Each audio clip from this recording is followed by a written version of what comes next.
Lettre ouverte d'un citoyen et expert en gestion des risques. Objet. Cri d'alarme contre l'instrumentalisation des risques réputationnels de la Côte d'Ivoire par le PDCI. Et donc, dans le titre ici, le père Marshal Coulibaly nous explique que, de son point de vue et de par l'expérience qu'il a, le PDCI est en train de conduire la Côte d'Ivoire sur un terrain qu'il ne maîtrise pas, mais un terrain où la réputation de la Côte d'Ivoire tout entière risque d'être ternie, alors que eux-mêmes n'ont pas les éléments pour maîtriser l'affaire. Eux-mêmes ne savent pas de quoi il est question, mais au nom de la haine et de la manipulation, et du fait que le PDCI n'a plus rien à offrir aux Ivoiriens, le PDCI veut aujourd'hui utiliser rien, tout et n'importe quoi pour essayer de salir l'image de la Côte d'Ivoire. En ma qualité de citoyen ivoirien et de professionnel de la gestion des risques et de la stratégie, j'ai pris connaissance, comme tout le monde, de la déclaration du PDCI relative à l'affaire internationale Jeffrey Epstein. Comme tous les Ivoiriens, hier, on a vu une lettre de 2 pages pondue par le PDCI. Dans cette lettre-là, ils disent que ce qui est dans l'affaire Epstein-là, que ils veulent que le gouvernement n'a qu'à s'accuser lui-même, le gouvernement n'a qu'à accepter les faits, et le gouvernement doit venir rendre compte aux Ivoiriens. Voilà, en résumé, ce qu'eux ils demandent. C'est-à-dire qu'il y a une affaire, on cite le nom des gens, on expose l'affaire, eux, ils disent, le gouvernement doit trouver forcément un problème pour que le gouvernement lui-même s'accuse et vienne s'expliquer devant les Ivoiriens. Si le débat démocratique est un pilier de notre République, la méthode de communication employée ici appelle à une analyse froide des risques qu'elle fait courir à notre nation. Au-delà de la polémique, ce texte constitue un cas d'école de manipulation des perceptions s'appuyant sur les leviers psychologiques qui méritent d'être dénoncés. En réalité, ce que le PDC est en train de faire, c'est un jeu, comme je le disais, que eux-mêmes ne maîtrisent pas. Mais aujourd'hui, si vous prenez l'affaire Epstein, les gens sont accusés ou des révélations sont faites tous les jours pêle-mêle. On est d'accord. Mais il y a quel pays au monde vous avez vu les opposants ou bien certaines personnes venir dire, puisque l'affaire, on a cité le nom de X ou de Y, donc cette personne-là doit être condamnée et en même temps, le gouvernement doit être responsable de ce qui a été tenu par des individus. C'est le PDCI aujourd'hui qui se met dans ce jeu-là. Et ils savent très bien dans quoi ils sont. Ils sont en train d'utiliser des éléments pour manipuler les gens. Ils sont en train d'utiliser des stratégies pour jouer sur la psychologie des gens, pour essayer de discréditer le pays, pour discréditer les dirigeants, pour essayer de saboter les institutions. Là, comme ça, la confiance du peuple dans le gouvernement et dans les institutions va se casser et comme ça, ils pourront saboter le gouvernement à l'international et si possible, ce qu'ils n'ont pas pu atteindre en 2025, ils vont pouvoir l'atteindre. Voilà l'objectif du PDC à travers cette lettre. Point 1. Analyse des vulnérabilités cognitives et informationnelles de la déclaration du PDCI. Donc, dans la première partie, on va vous montrer d'abord les mécanismes et les risques que le PDCI a utilisés pour pouvoir écrire cette lettre. En tant qu'expert en risk management, je constate que la déclaration du PDCI utilise des mécanismes de communication de crise détournés de leur fonction d'information pour entrer dans le domaine de l'influence toxique. L'information que vous voyez là, ça peut être très négatif. Surtout quand on prend une information, quand on ne cherche pas à analyser l'information. Le PDCI, comme tout le monde, n'a pas fait plus d'efforts d'aller dans le fond de l'information. Ils n'ont pas pris le temps de faire des analyses pour situer les responsabilités. Ils prennent une information, ils viennent, ils la balancent et ils demandent directement des comptes au gouvernement. Ça s'appelle simplement la volonté de détourner l'information de son vrai but. Parce que l'information, c'est pour donner un savoir et non de détourner l'attention et d'inscrire dans les mémoires ou bien dans les esprits une influence négative, une influence toxique. Or, ceux qui écrivent cette lettre-là, leur première intention, c'était celle-ci. On a eu quelque chose, que ce soit vrai ou faux, on va la mettre là, et de cette information, on va voir et on va maintenant essayer de dire aux gens, ce gouvernement est très mauvais. Ce gouvernement est un gouvernement de corrompus. Ce gouvernement est rempli de personnes très sales. Et ce gouvernement ne mérite pas de vous diriger. Voilà l'objectif avec lequel ils ont écrit cette lettre. Et on va vous démontrer ces mécanismes. Prenons par exemple le premier point. L'instrumentalisation du bien d'ancrage. En citant avec insistance les années 2011-2012, le PDCI cherche à fixer l'esprit du lecteur sur une période politique sensible. La Côte d'Ivoire venait de sortir de la crise post-électorale. Cet ancrage temporel vise à créer un lien de causalité artificielle en faisant que le lecteur est insidieusement poussé à conclure que tout événement de cette période est suspect, sans qu'aucune preuve et aucun lien avec l'affaire Einstein ne soit fourni. Et donc dans cette lettre-là, si vous remarquez très bien, ils se sont beaucoup basés sur la période post-crise de 2010-2011. Et quand tu lis leurs lettres, tout ce qu'ils veulent te faire croire, c'est que le pouvoir du RHDP, là, ça a très mal commencé. Ça a commencé avec des mauvaises bases. Ça a commencé avec la corruption. Ça a commencé avec le recrutement de mauvaises personnes. Mais ce qu'ils oublient, c'est que eux aussi, le PDCI, ils étaient avec nous.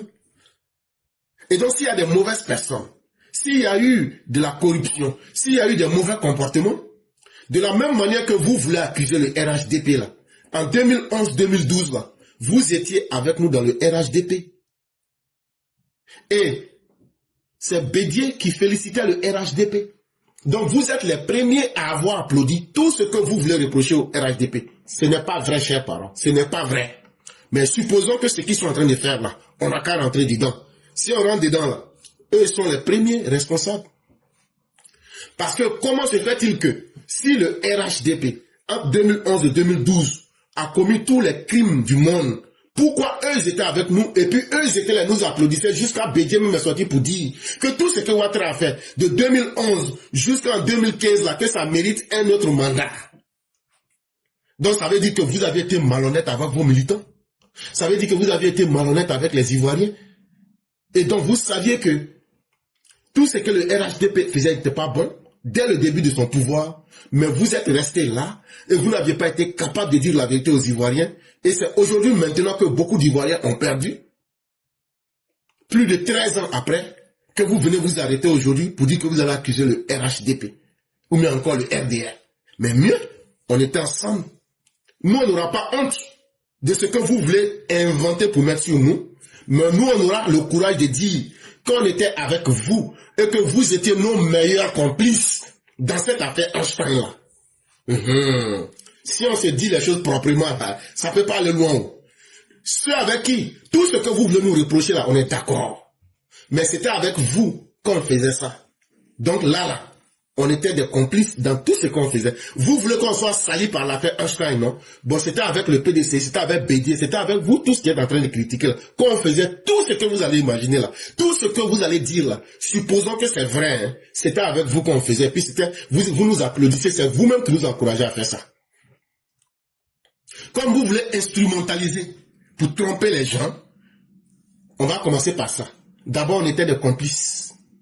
Et c'était vous qui étiez nos meilleurs complices, ceux-mêmes qui nous encourageaient. Et c'est tellement, on a bien fait ce que vous voulez nous reprocher de façon imaginaire là, que Bédier même dit que Alassane Ouattara même mérite encore des mandats. La deuxième stratégie qu'ils ont utilisée, c'est la culpabilité par association. On appelle ça le biais d'association. C'est la technique la plus risquée pour essayer de salir l'image du pays. En juxtaposant le nom de Jeffrey Epstein, celui-là même qui est présenté aujourd'hui comme le diable ou le mal incarné ou le mal absolu, et les institutions ivoiriennes, le texte provoque volontairement une confusion mentale chez le lecteur. La déclaration amène sournoisement le lecteur à considérer que l'infamie de l'un, c'est-à-dire Epstein, détient sur l'autre par simple proximité textuelle. C'est une méthode qui s'éloigne de la rigueur factuelle pour entrer dans la suggestion mentale malveillante. Quand vous lisez leur texte là, la deuxième stratégie qu'ils ont utilisée, puisque aujourd'hui tout le monde, quand on dit affaire Epstein, tout le monde dit Epstein là c'était le diable, il était mauvais. Donc, en prenant le nom Epstein, en mettant le nom des institutions, le président de la République, la nièce du président, les gens vont finir par dire, mais c'est que c'est une association de malfaiteurs. C'est que le régime des gens du RHDP là, ils s'associent avec toutes les mauvaises personnes de la terre. Quelle infamie! Quelle malédiction! Et de façon sournoise, les gens vont se dire quoi? Mais on entend trop parler Epstein, gouvernement, nièce, Ouattara, C'est une manière de manipuler les gens en associant simplement sur du papier le nom de Jeffrey Epstein avec nos institutions. C'est une manière volontaire de tromper le lecteur par la confusion.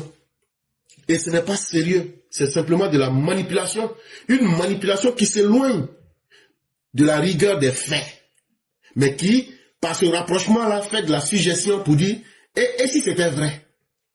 Et si tout ce qu'il a dit était vrai? Mais est-ce que vous aviez les preuves? Est-ce que l'article que vous aviez, sur lequel vous vous êtes basé là, qu'est-ce que l'article a dit? Est-ce que vous avez pris le temps de dire ça à vos lecteurs? Non. Est-ce que dans l'article là, il a été dit que la nièce du président a été accusée d'une quelconque mauvaise action? Non. Mais pourquoi vous voulez inventer le diable là où il n'existe pas? En faisant des suggestions, comme on a mis ça sur un papier, on a mis Epstein et puis à le nom du gouvernement là, donc il se pourrait que le gouvernement là, ils sont pas bien. Ça s'appelle de la suggestion par la surnoiserie. Et ça là, c'est une suggestion mentale malveillante, ce n'est pas bien. C'est comme quelqu'un qui n'a rien fait, on lui dit, comme tu étais sur le lieu du crime là, bon, en tout cas, on va voir, comme il y a eu le crime, et puis toi tu étais là, en tout cas on peut rien dire, mais on va voir. Ça veut dire quoi? On va voir là, on veut dire que toi, peut-être c'est toi le criminel. Et c'est exactement ce que le PDC est en train de faire.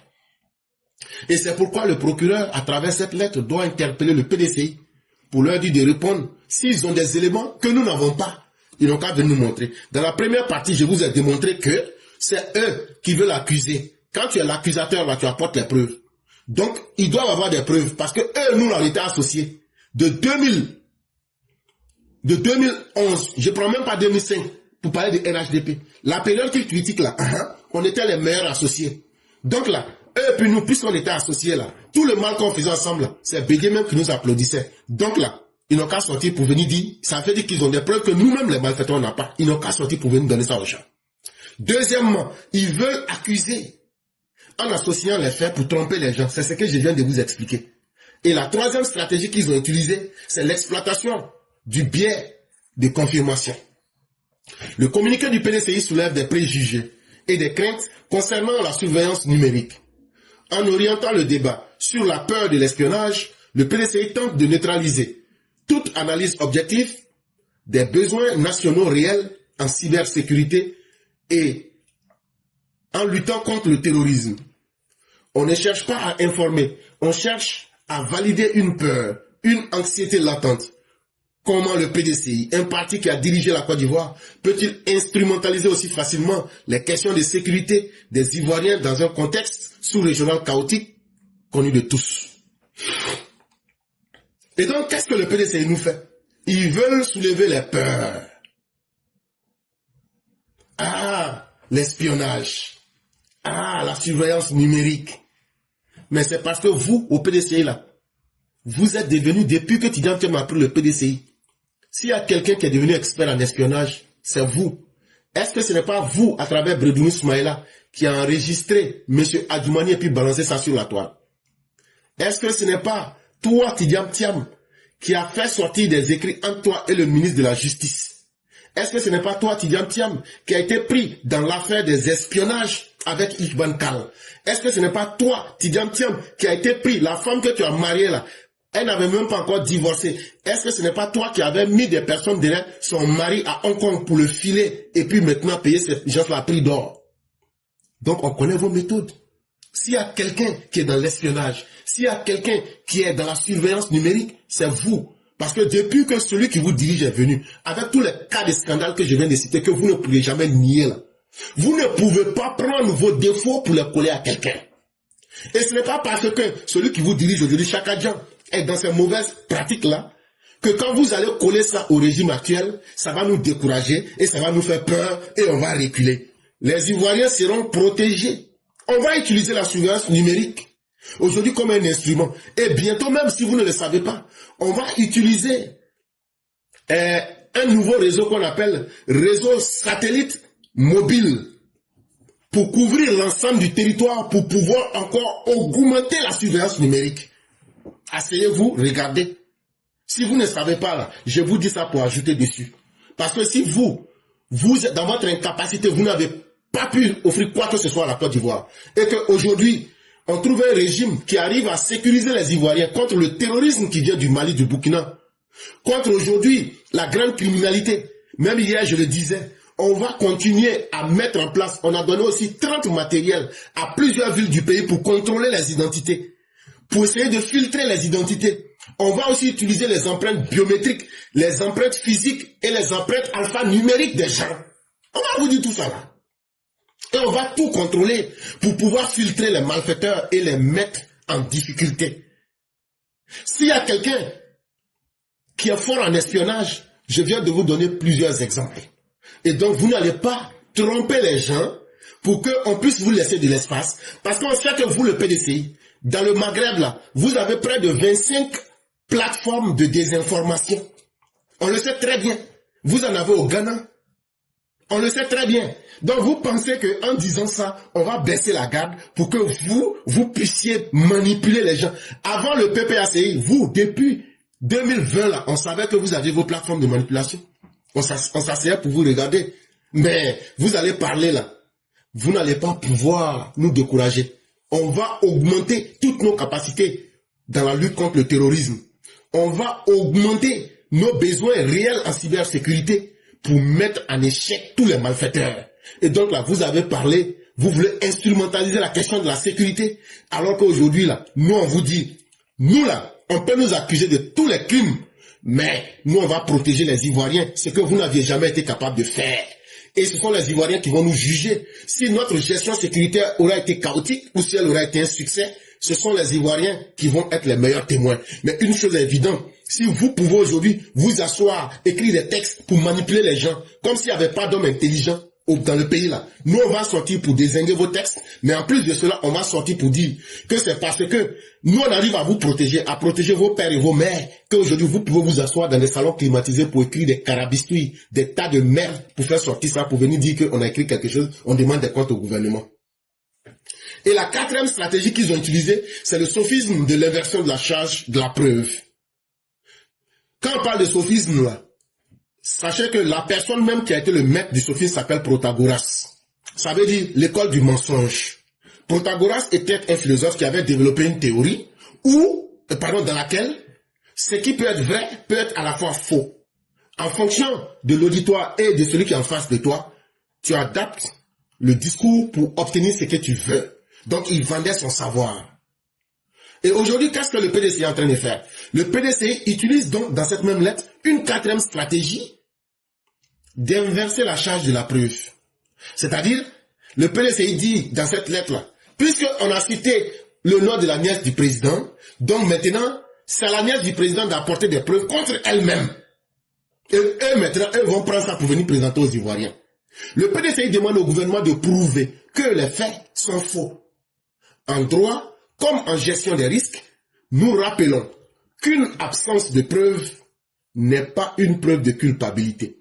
Exiger une preuve négative est une impasse artificielle indubitablement utilisée pour maintenir un état de suspicion permanent aux antipodes d'une gouvernance basée sur l'état de droit. Quand le PDCI dit que le gouvernement doit sortir pour parler, là, ça veut dire le gouvernement doit sortir pour venir prouver que c'est faux. Ok, on est d'accord. Mais est-ce que, quand on dit qu'il n'y a pas de preuve pour quelque chose là, est-ce que c'est une preuve de culpabilité? Comme il n'y a pas de preuve là, donc c'est vrai. Depuis quand vous avez vu ça? Est-ce que vous, le PDCI, les preuves que vous aviez là, pourquoi vous ne présentez pas ça à vos militants? Mais vous dites au gouvernement de venir dire c'est faux ou mais c'est vrai. Non, on ne va jamais rentrer dans ça avec vous. C'est vous qui accusez. Le texte que vous avez lu là, c'est le même texte que tout le monde a lu. C'est vous qui avez vu le diable. Donc le diable que vous avez vu là, c'est à vous de prendre et de venir présenter aux gens. Le gouvernement n'a rien à expliquer. Le gouvernement n'a pas à se justifier. Parce que si vous savez qu'il n'y a pas de preuves et que vous demandez que le gouvernement apporte des preuves de la culpabilité, c'est que c'est vous qui souffrez de la maladie du sophisme. Et ça là, c'est exiger une preuve négative pour créer artificiellement un débat sur un problème que vous-même vous ne maîtrisez pas. Donc de la manière dont vous avez commencé là, le procureur doit vous demander de donner les preuves. Et si vous n'avez pas les preuves, le procureur doit vous demander d'écrire une lettre pour vous excuser. Parce que cette histoire ne doit pas rester comme ça. Parce que si elle reste comme ça, si le gouvernement s'assoit, si le procureur s'assoit, et que cette histoire reste comme ça, la suspicion va rester dans les esprits. Il y a des affaires, on ne dort pas là-dessus. Il y a des affaires, on ne s'amuse pas avec. Il y a des affaires, on ne prend pas le temps pour dire on va attendre. De la manière, ils ont eu le courage d'écrire. Le procureur est sorti hier pour parler.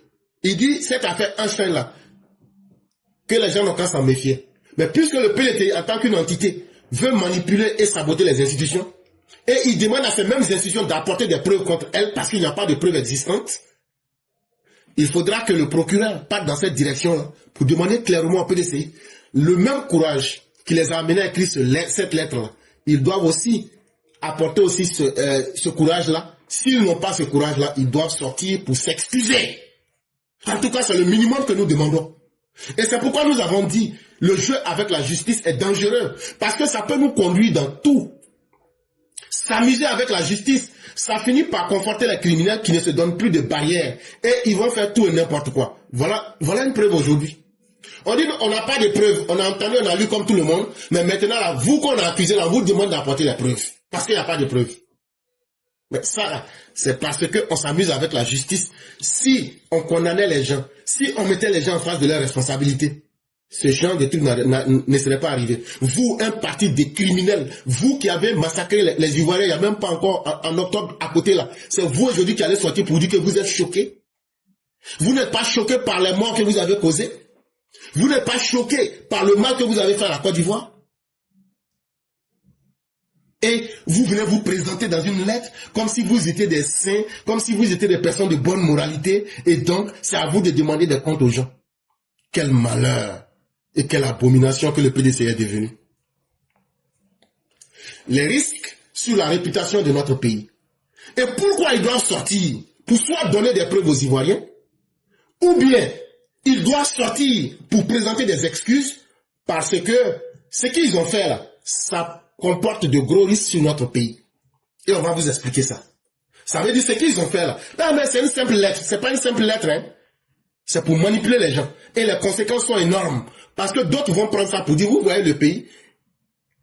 Vous voyez, même les opposants sont en train de critiquer. Ils veulent valider quelque chose qui n'existe pas. Ou bien quelque chose qu'ils ne maîtrisent pas. Même si vous avez vu dans cette affaire, nous, notre position était claire. C'est quelque chose qu'on ne maîtrise pas. Et quand tu ne maîtrises pas quelque chose, là, il faut avoir le courage d'aller doucement. Il faut avoir le temps d'observer et il faut avoir le temps de prendre les bonnes postures. Mais que non. Eux là, ils tombent dessus. De la manière dont vous êtes tombés dessus là. Mais c'est à vous d'apporter les preuves. C'est à vous de dire ce que vous savez que les Ivoiriens ne savent pas. Et de présenter ça aux Ivoiriens. On a tous soif de ça. Et quand vous aurez présenté ça, si vous avez raison, on va tous condamner le gouvernement. Mais, comment se fait-il que c'est vous qui demandez au gouvernement d'apporter des preuves contre lui-même pour que vous puissiez être à l'aise? Et ça là, l'objectif final là, c'est de salir le pays. Associer le nom de la Côte d'Ivoire à la pédocriminalité liée à l'affaire Jeffrey Epstein, en l'absence d'éléments matériels établis, constitue une démarche politiquement imprudente et stratégiquement discutable. Entretenir un bruit informationnel toxique, sans fondement probant, crée un risque réputationnel qui ne viserait pas seulement les autorités en place, mais l'image globale de la nation. Dans l'affaire Epstein, on entend de tout et de rien à la fois. On dit il y a des gens qui ont donné des petits-enfants, les gens ont fait ça avec eux là-bas. On entend des scandales tous les jours. Mais en ce qui s'agit des preuves, en tout cas, nous, on n'a pas. Il faut dire la vérité. Maintenant, quand tu te prends une affaire comme ça, pour en faire une affaire d'État, une information brute qui est toxique, mais dont les fondements ne sont pas établis, et tu veux coller ça à un pays, ce n'est pas la Côte d'Ivoire seule qui est salie. Demain là, ne soyez pas étonnés que les gens de l'AIS disent que vous, les gens de Côte d'Ivoire, vous étiez des woubis, mais vous êtes devenus des pédocriminels. Ça veut dire ceux qui prennent les enfants pour faire ça avec eux. C'est justement ce que le PDCI veut amener. Donc, apprêtez-vous. Peut-être que demain ou après-demain, les gens de l'AIS vont venir dire que le PDCI m'a confirmé que vous êtes un pays de pédocriminels. Et là, maintenant, vous allez voir que le discrédit, le sabotage ne va pas simplement se limiter au gouvernement, ça va être aussi sur vous, les Ivoiriens. Cependant, l'opinion nationale comme internationale sait faire la différence entre insinuation et démonstration. La réputation d'un pays ne se ternit pas sur la base d'associations symboliques mal agencées, mais sur des faits judiciairement établis.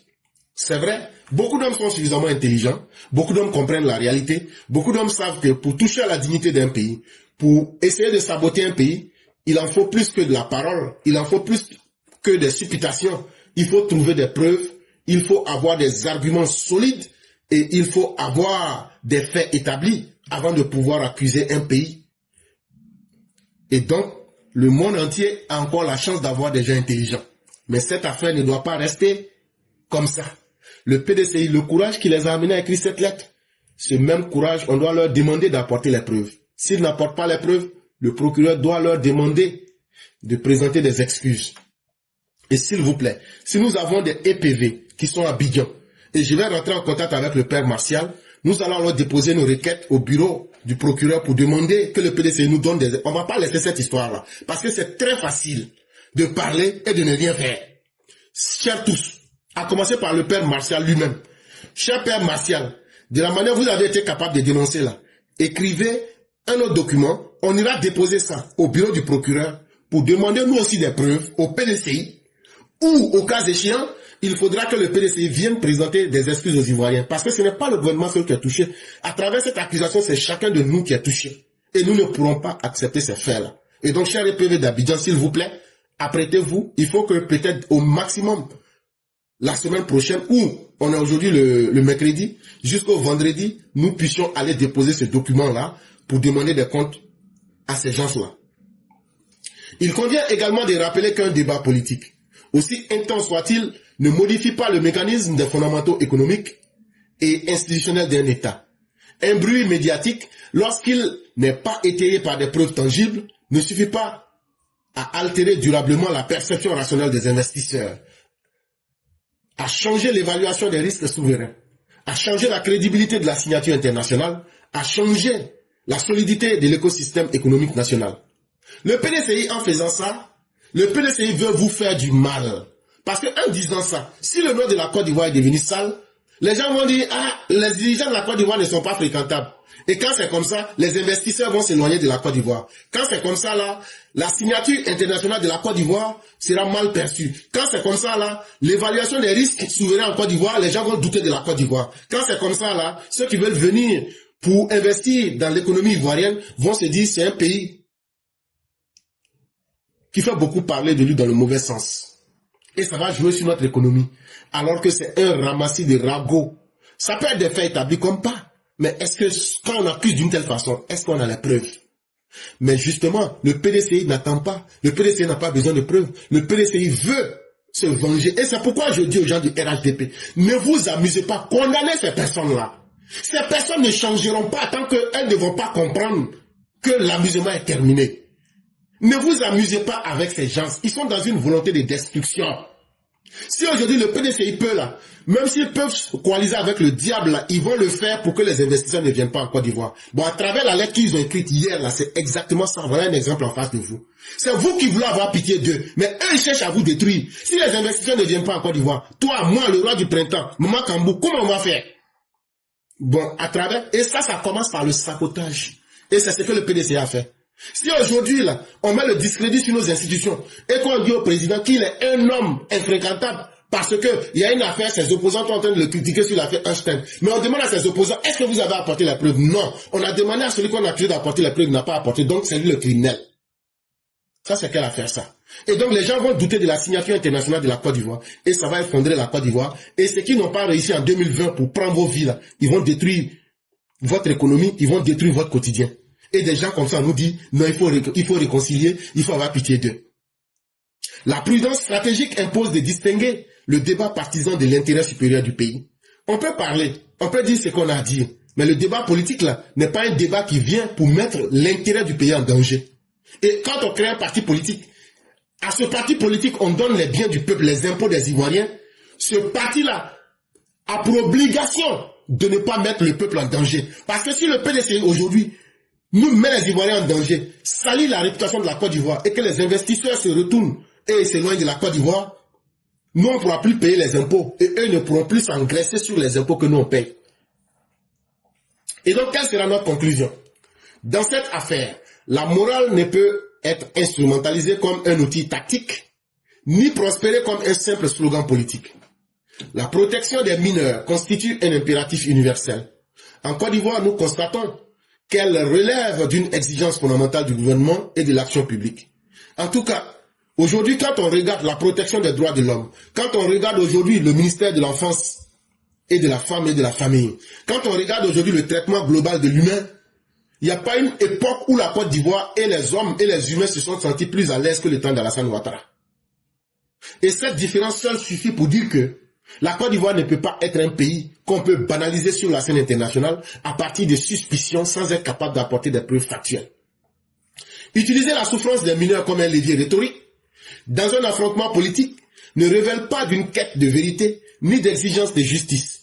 Lorsque des accusations reposent davantage sur des insinuations, des approximations ou des narratifs subjectifs que sur des éléments factuels vérifiables, le débat public du PDCI s'éloigne des standards démocratiques qu'il prétend défendre. Et donc, lorsqu'on est en train de parler de la morale, c'est la manière par laquelle les choses devraient être faites. Et quand on parle de la morale, avant de critiquer quelqu'un, toi-même, il faut montrer que tu as une bonne moralité. Le PDCI d'aujourd'hui, vous êtes le symbole de la honte à travers votre tiam-tiam et à travers vos agissements. Un parti, quand on imagine le PDCI des années 60 et qu'on vient vous retrouver là aujourd'hui, vous êtes le symbole de la honte. Et donc, quand vous dites que vous existez sur le débat et sur le champ politique, là, vous devez respecter tout au moins ceux qui vous font confiance. Quand vous parlez là, vous devrez apporter le minimum de preuves. Là, comme ça, là, vous n'allez pas vous éloigner des standards démocratiques qu'au Parti démocratique de Côte d'Ivoire. Parti des dictateurs de Côte d'Ivoire, ouais. La Côte d'Ivoire n'appartient plus aux politiciens, que ce soit le pouvoir ou l'opposition. La Côte d'Ivoire appartient aux Ivoiriens. Elle constitue un bien commun dont la réputation et la crédibilité engagent l'ensemble des citoyens. Fragiliser cette réputation par des amalgames non démontrés par des gains politiques, pour des gains politiques immédiats, revient à exposer collectivement la nation au bénéfice exclusif d'un intérêt partisan. Donc, si supposons que vous réussissez à salir le nom de la Côte d'Ivoire, maintenant quand vous allez salir le nom de la Côte d'Ivoire là-haut, donc vous allez salir la réputation de tous les 32 800 000 Ivoiriens ou des personnes qui vivent en Côte d'Ivoire, et puis vous, le petit groupe là, des PDC là, c'est vous qui serez les bien vus. Donc ça veut dire que vous êtes mieux que nous tous. Donc même cette histoire-là, même si vous gagnez là, c'est que votre mensonge là, même si on transforme ça en vérité, sur 32 800 000 personnes, si peut-être au maximum vous les 300 400 000 personnes du PDCI là, si on dit que c'est vous qui avez raison là, ça là-haut, donc ça veut dire que c'est vous qui êtes mieux que l'ensemble des Ivoiriens. Non, la Côte d'Ivoire ne vous appartient pas. La Côte d'Ivoire que vous voulez prendre comme votre village depuis Orange là, ça ne vous appartient pas. La Côte d'Ivoire n'appartient pas au président Ouattara, la Côte d'Ivoire ne vous appartient pas. La Côte d'Ivoire appartient à la majorité des Ivoiriens. C'est aussi de cela qu'il est question. Et donc vous là, vous ne pouvez pas être mieux que la majorité des Ivoiriens. Le débat démocratique exige des faits, des preuves et des éléments juridiques clairs. Transformer des soupçons en stratégie de rhétorique politique affaiblit la qualité du débat public du PDCI et altère sa crédibilité, démontre par ailleurs son incapacité à soulever les vrais débats utiles à faire avancer la Côte d'Ivoire et ses institutions. Bon, en ce temps même pour parler de cette affaire-là, nous on n'a ni honte ni peur. Nous on a besoin des arguments et des preuves. Faites-les sortir. Et quand vous allez être capable de les faire sortir, on va prendre cela pour aller lutter contre le gouvernement. Mais on ne va pas aussi vous suivre. Et on ne va pas saboter notre pays parce que le PDCI a écrit une lettre et donc là, le PDCI a raison. Non. Ça démontre votre incapacité à soulever les vrais débats des Ivoiriens. Aujourd'hui, là, est-ce que les Ivoiriens n'ont pas de vrais problèmes? Aujourd'hui, là, quelles sont les questions intelligentes que vous soulevez réellement dans le débat public pour que les Ivoiriens disent ça là seulement vous avez raison? Mais vous êtes en train de parler d'affaires Einstein là-haut. Ça a quel avantage sur les Ivoiriens? Même si on vous donne raison, ça a quel bénéfice sur les Ivoiriens? Ça va changer quoi dans la vie des Ivoiriens? Ça va régler quoi dans le problème des Ivoiriens? C'est un faux débat. Ça veut dire que le PDCI qu'on a aujourd'hui là, c'est un parti qui n'est même pas capable d'établir des débats de qualité. Ce sont des ramassis, des soupçons et des insinuations. On les transforme en stratégie pour penser qu'on peut détruire le pays, qu'on peut détourner les Ivoiriens. La Côte d'Ivoire n'est pas un pays qui vit à Callipolis. Callipolis, c'est Platon qui disait la cité parfaite. La Côte d'Ivoire, comme tous les pays du monde, a des problèmes. Intéressez-vous aux vrais problèmes des Ivoiriens. Comme de la manière le RHDP dit, on va mettre courant et puis l'eau dans tous les villages là. Venez et donnez les vrais problèmes des Ivoiriens. Voilà de quoi il est question. En tant que professionnel de la gestion des risques, j'appelle à une culture de la preuve, de la responsabilité et de la mesure. La crédibilité nationale ne saurait être une variable à ajuster au gré des intérêts politiques. Et donc, si vous n'avez pas de preuves, si vous n'avez pas d'arguments, le minimum que vous pouvez posséder, c'est être responsable. Avant d'accuser, il faut apporter la preuve. On n'accuse pas et demander à celui qu'on accuse d'apporter les preuves. Ça dépend même de la crédibilité du PDCI. Et vous voulez salir toute une nation en pensant que l'intérêt que vous allez retirer, cela va vous permettre d'exister à nouveau sur la scène politique. Les Ivoiriens sont devenus plus intelligents que cela. Les Ivoiriens savent aujourd'hui ce qu'ils veulent. Et cette stratégie ne marchera pas. Et c'est pourquoi vous aviez trouvé des gens intelligents comme le père Martial Koulibaly pour vous répondre. Et c'est la position de la classe éclairante pro-vérité. Et nous nous assumons. Et nous demandons au procureur. Et avec le père Martial, dans les heures qui suivent, si possible, je vais lui demander d'écrire une note. Et on va se présenter au bureau du procureur pour demander que le PDCI puisse nous donner aussi les arguments. Ou bien, à défaut que le procureur les appelle, s'ils n'ont pas les arguments, qu'ils présentent à travers une lettre leurs excuses. Et ça, c'est des choses qu'il ne faut pas laisser. C'est comme quand le fer est rouge, là, c'est le moment qu'il faut taper. Et donc là, il faudrait qu'on fasse ça très vite. Quand je vais finir le direct, là, je vais appeler le père Martial. On va mettre ça en place. Je vais lui dire, il faut partir au bureau du procureur. Il va aller déposer. Il va aller déposer. Maintenant, là, si le procureur veut, il n'a qu'à faire. S'il ne faut pas, il n'a qu'à faire. Là, nous, c'est pas notre problème. Nous, on va aller déposer ça au bureau du procureur. Pour dire qu'en tant que citoyen, avec aussi ce texte qu'on vient de détailler là, on va déposer et nous dire que le PDCI nous doit compte parce que c'est l'argent public qu'on leur donne là. C'est ça, ils ont pris pour essayer de salir et saboter la crédibilité du pays. Et donc là, s'ils n'ont pas pu apporter des preuves, il faudrait automatiquement, ils nous présentent des excuses. Sujet numéro 2. Le PDCI devient un parti très dangereux, chers parents. Et malheureusement encore, c'est du même PDCI qu'on va parler. Un journaliste pro-PDCI pris en flagrant délit de manipulation visant Ivoire Hebdo. Il y a un journal qui s'appelle Ivoire Hebdo. Il y a un journaliste du PDCI qui vit aux États-Unis. On l'a pris en flagrant délit de manipulation. Le journaliste partisan du PDCI, de Tidiane Thiam, Jacques Roger, résident aux États-Unis, a été pris en flagrant délit de manipulation visant l'hebdomadaire d'investigation Ivoire Hebdo. Sans retenue, celui-ci a affirmé que le journal avait affirmé que le député Yao Yao Lazare aurait démissionné du groupe parlementaire PDCI. Une accusation qui relève purement et simplement de la manipulation, d'autant que le journal n'a jamais affirmé cela. Donc le journaliste proche de Tidiane Thiam qui s'appelle Jacques Roger, là, il vit ici aux États-Unis. Qu'est-ce qu'il a fait?